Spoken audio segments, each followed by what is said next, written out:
I would like to announce that we come back to school on October 1. October 1 is Martes, is Tuesday. Yes, we go back to school on Tuesday, October 1. But on October 4, we will be celebrating the International Teachers Day. Teachers Day na siya, October 4. So we will have a short program here.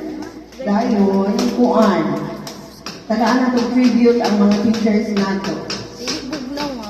Kana siya, pwede na sila tagaan flowers, letters, yun na anak. Dahil, pagkahuman, on October 8, naani celebration, so possibly na wala kay klase in the afternoon, no?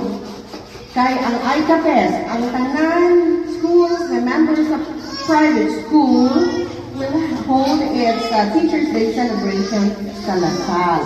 So kami po tanan mga dito. So wala kay klase in the afternoon. Pero on, ano pa ito?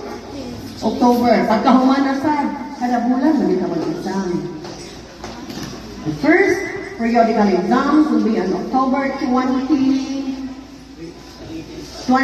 and 24. Pagkahuman na dahil distribution of certificates and awards for the list of honors.